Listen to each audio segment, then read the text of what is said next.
বলেছিলাম I love you. এই মাসে মাসে পরে কথা বলছি। কি রে চাপা, কার সাথে কথা বলছিস?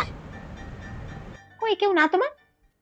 না না, কেউ একটা কথা বলছি, সত্যি কথা বল, কার সাথে? আরে একটা বন্ধুর সাথে কথা বলছিলাম, বন্ধু, এই মা কলেজের একটা বন্ধুর সাথে কথা বলছিলাম, বুঝলি? আরে আমি তো তোর বন্ধু হই রে, এরকম করে বলতে নেই, বল না কার সাথে কথা বলছিস? জিজ্ঞেস করছি বলি রে, কি হবে আর? ওই মা একটা ছেলেকে আমার ভালো লাগে, হ্যাঁ, আমার সাথে আমার টিউশনেই পড়ে, তাই কথা বলছিলাম। Oh my god! বাহ, তাই নাকি? আচ্ছা, আরে বাবা, খুব সুন্দর খুব সুন্দর। তার সাথে আমাকে দেখা করাবি তো? তোকে এই জন্যই তো আমি এত ভালোবাসি, এই জন্যই তোকে আমি টিউশনে পাঠাই, জানিস তো? তাতে তোর এই কীর্তিগুলো আমি দেখতে পারি।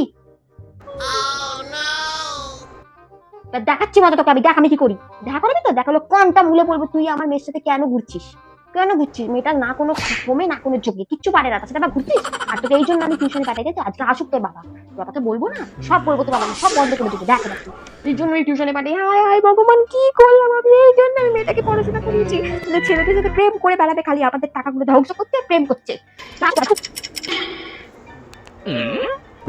ভালোই লাগে না এই কথা বলতে, ভালোই লাগে না।